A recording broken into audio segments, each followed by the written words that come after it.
Olá, pessoal! Vamos dar continuidade ao estudo das ocupações mais recorrentes na nossa cidade. Começamos acompanhando um pouco do trabalho do atendente e hoje vamos saber um pouquinho sobre o trabalho do vendedor. Quando pensamos num vendedor, qual é a primeira imagem que passa na nossa cabeça, né? É de alguém oferecendo produtos, não é isso? Então, mas será que o vendedor ele só faz isso? Ele oferece coisas para que a gente compre ou não? Vamos lá. O que faz um vendedor? Obviamente, ele oferta produtos e serviços aos clientes. Porém, pessoal, mais do que isso, ele tenta mostrar soluções para os problemas dos clientes através de informações e estratégias de persuasão. É claro que o objetivo número 1 é fazer uma venda, né? O objetivo principal é fazer uma venda, mas ele faz isso através de uma apresentação do produto que ele está vendendo, seja ele qual for, e tenta convencer o cliente de que aquele produto oferecido lhe dá alguma vantagem, lhe dá a solução para alguma necessidade ou para algum problema, através de diversas estratégias que eles utilizam para tentar nos convencer.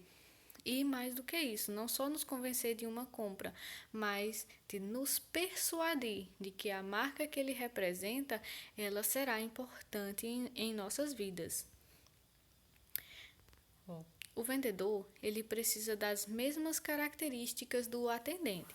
Vocês lembram do primeiro vídeo? Quais as características de um bom atendente? Lembrem. Pois é, assim como este, o profissional de vendas também é a imagem de uma empresa ou de uma marca. Ele representa uma empresa ou uma marca e ele é o elo de ligação entre a empresa ou a marca e o consumidor. Para além das características do atendente, o vendedor tem como objetivo vender um produto e, para isso, deve ser capaz de convencer o cliente de que o produto oferecido é uma necessidade.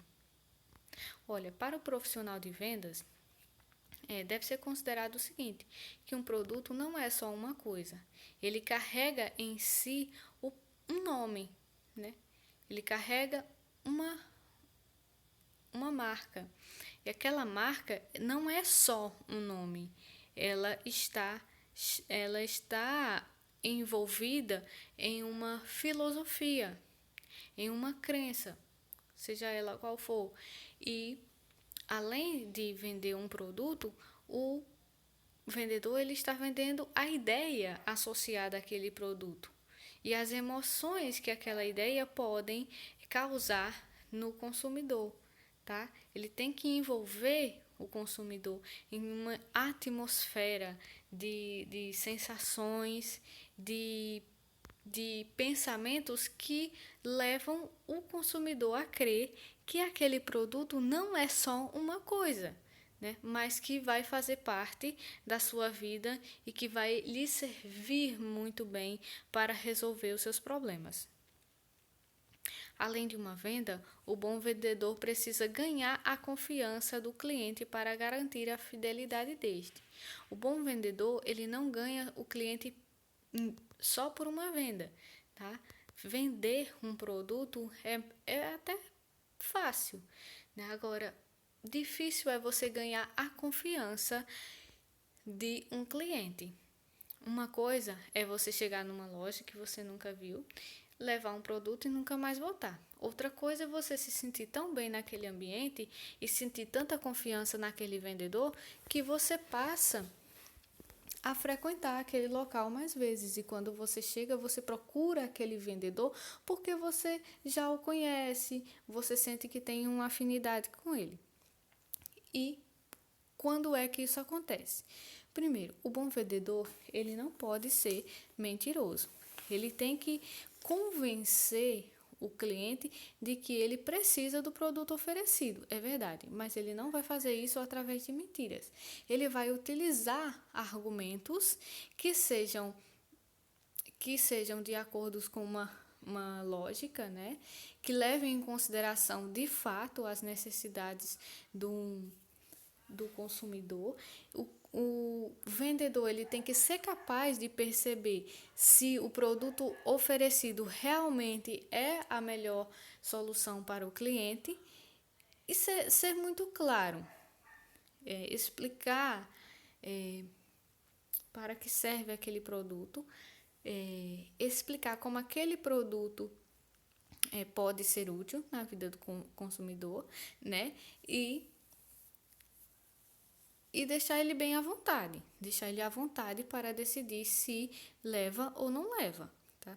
Você pode não ganhar o cliente no momento da compra, você pode não fazer a compra, mas ele pode levar de você, como vendedor, a impressão de que você é honesto, de que você é sincero, de que você não está ali só para empurrar coisas no cliente, mas para olhar para o cliente como uma pessoa, se colocar no lugar dele e entender se ele deve ou não fazer a compra. Quando o consumidor ele tem a confiança do vendedor, ele fica o consumidor ele fica muito mais à vontade para conversar com esse vendedor e para procurá-lo se um dia aquele produto que está sendo oferecido de fato for necessário para ele. Ao contrário de um vendedor que venda algo prometendo mundos e fundos, como dizem os mais populares. E quando chega em casa, o consumidor pensa assim, meu Deus, onde é que eu estava com a cabeça quando eu comprei isso? Né? Aquele vendedor me enganou. Ele falou tanta coisa que me fez ficar atordoada e eu acabei comprando, mas isso aqui não me serve para nada. Né? Qual a impressão que o vendedor acaba passando para o cliente? De que ele é um enganador, não é? Então, o bom vendedor, ele é honesto, ele é sincero em relação ao produto que ele vende, mas, acima de tudo, ele se coloca no lugar do cliente para tentar ajudar o cliente da melhor forma possível. Então, como persuadir o cliente? Persuadir é algo importante para o vendedor, é claro, né? Persuadir é mais do que convencer, de acordo com um artigo que eu li e que é fonte para esse slide que eu estou mostrando a vocês. Inclusive, o link está aí embaixo. De acordo com o artigo que eu li para fazer esse trabalho aqui com vocês, convencer é algo mais objetivo, né? O vendedor ele convence o cliente no ato da compra, né? Quando ele de fato convence o consumidor de que o produto oferecido é interessante para o cliente e faz a compra, ele convenceu o cliente por um momento de que aquilo dali seria útil. Persuadir vai além, né? É você conseguir ganhar o consumidor de uma vez por todas, o cliente de uma vez por todas. Então, persuadir significa apresentar argumentos para tentar convencer outra pessoa a mudar sua opinião, comportamento ou atitude com relação a um assunto. Então, pode ser de acordo, nesse caso aqui, em relação a uma marca, por exemplo, né? Eu não gosto de carros da Fiat. Chego numa loja, um vendedor consegue argumentar tão bem a respeito da Fiat, me mostrar as vantagens de comprar um carro Fiat, que eu fico convencida, de modo que eu passo a gostar da Fiat. Isso é mudar o meu pensamento, mudar inclusive meu comportamento. Eu que não ia até uma loja da Fiat para olhar os carros da Fiat, passo a ir, né? Tá uma olhada nos modelos novos. Então, isso é mudar o pensamento do cliente, fazer com que ele mude até mesmo de atitude. Então, isso é persuadir e é ganhar o cliente não por uma venda. Às vezes o vendedor ele não ganha o cliente na hora, mas ele ganha o cliente para sempre. Ele deixa de fazer a compra, mas ganha a fidelidade daquele cliente. Ele passa, não compra naquela hora, mas ele passa a frequentar aquela loja, a fazer compras regulares naquele local. Então, o vendedor ele pode perder a venda, mas ganhar o cliente pela vida toda. Isso é persuadir. O que acontece aqui é que a troca de mensagens, seja ela feita de forma verbal ou não, entre um vendedor e um cliente, cria uma atmosfera de livre arbítrio. O vendedor ele não vai obrigar o cliente a fazer uma compra, em hipótese alguma. O que ele pode é apresentar um produto, apresentar o conceito daquele produto, para que serve aquele produto, qual é a marca, qual é a política daquela marca. Aí eu vendo Natura. Qual é a política da Natura? A Natura, ela tem um compromisso com a natureza.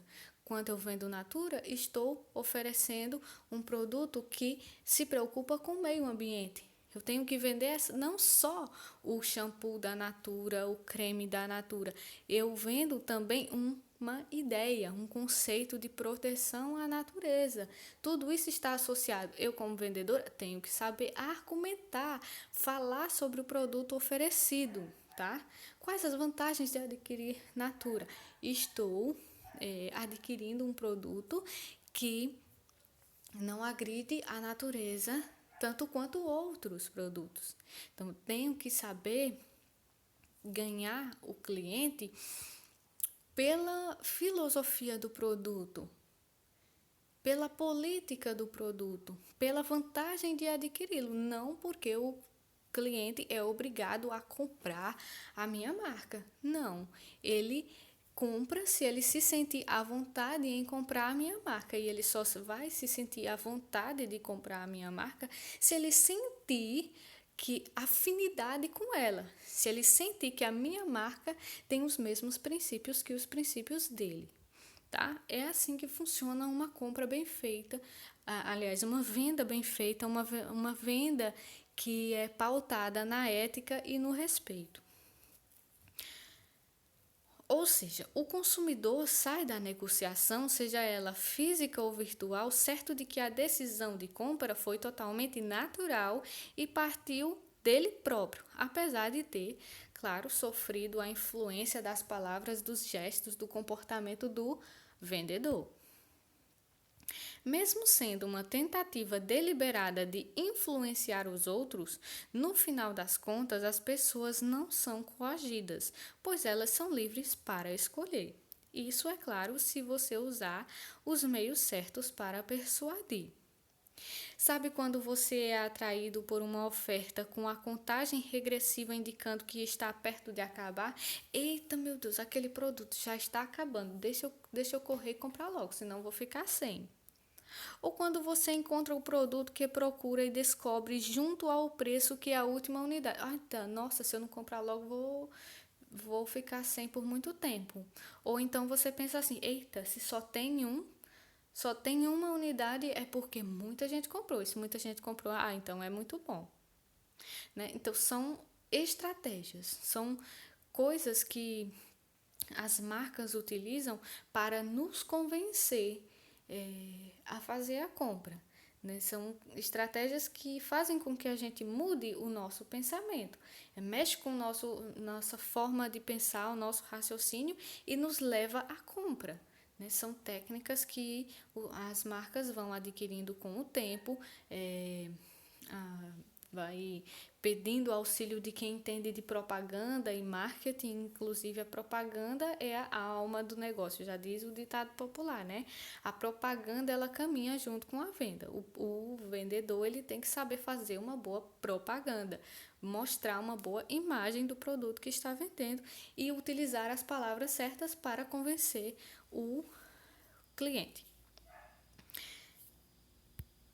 Então, veja, quais são as técnicas do vendedor? O vendedor, ele vai argumentar a favor do produto que oferece, é claro, né? Ele, mesmo que o produto ele tenha alguma limitação, ele não vai focar na limitação do produto, e sim nas qualidades. Eu estou vendendo um ventilador, por exemplo, ele não é muito potente. Eu não vou focar no fato de que o meu ventilador ele não consegue tantos giros por minuto. Eu vou focar nas coisas positivas do meu ventilador, né? Se ele é silencioso, se ele é de baixo custo, se ele gasta pouca energia, eu vou focar as coisas positivas, né? Não vou negar a sua limitação. É claro que isso seria desonesto, né? Não vou negar a limitação do produto, mas também não vou ficar focando nela o tempo todo. Vou apontar as coisas positivas. Vai apresentar as vantagens da aquisição do produto à venda. E ele vai contar histórias de pessoas que foram favorecidas com a compra. Isso ajuda lá. Se deu certo para fulano, para mim também vai dar certo. Eu vou comprar esse produto. É assim que vai funcionar o pensamento do cliente que escutar uma história positiva sobre um determinado produto. Ele vai imaginar que se deu certo para outra pessoa, vai dar certo para ele também. Então, mais acima de tudo, seja qual for a situação na nossa vida, nós temos que ter ética acima de tudo. Então, se você está vendendo um produto, lembre-se sempre disso, de ser ético, né? De fazer uma venda pautada no respeito e na honestidade. Isso é sempre muito importante. Então, aí está o link do artigo que eu li para fazer os slides. Algumas partes são retiradas do artigo, outras não. E vamos a um pequeno exercício. Olha, vocês agora vão ser vendedores. Vocês serão vendedores por um dia. Sua missão é vender um produto peculiar, um produto diferente daquele que geralmente encontramos à venda. O produto terá um defeito bem aparente e você não poderá negá-lo ou maquiá-lo. Afinal, seria desonesto. O que você tem que fazer é utilizar todas as suas habilidades de argumentação para convencer o interlocutor de que ele necessita do produto oferecido. Então, você vai precisar de toda a criatividade do mundo, de toda a sua habilidade de argumentação. Os produtos são esses daí, ó. Vocês vão vender uma mamadeira furada, uma armação sem lentes e uma boneca sem braços. Na verdade, a classe vai se dividir em 3 grupos. Uma vai montar toda a propaganda. Vocês vão fazer uma propaganda. Vocês vão fazer um vídeo fazendo a propaganda de um desses produtos aí. Uma equipe vai ficar com a mamadeira furada, a outra equipe vai ficar com a armação de óculos sem os óculos, sem as lentes, e a outra equipe vai ficar com a boneca sem braços. Então, vocês vão fazer um vídeo como se fosse o comercial do produto. E aí você vai explicar. Não vai, em hipótese nenhuma, maquiar a pequena peculiaridade do produto. Pequena para usar um eufemismo, né? Mas vão tentar vender, tá? Então, façam um vídeo, vai ser um comercial do produto.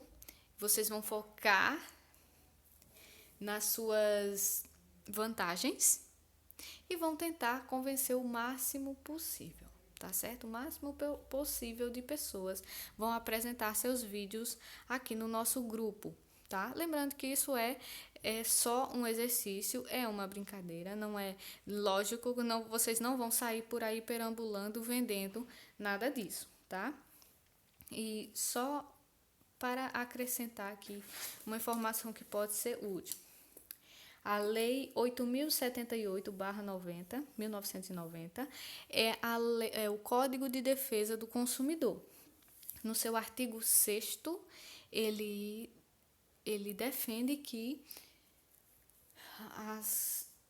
ele defende o consumidor, melhor dizendo, propaganda enganosa, tá? Se vocês tiverem curiosidade, olhem o artigo 6º da Lei 8.078/1990, que trata sobre a propaganda enganosa, ok? Então, para tirar dúvidas, é só perguntar no grupo, tá? A gente se fala.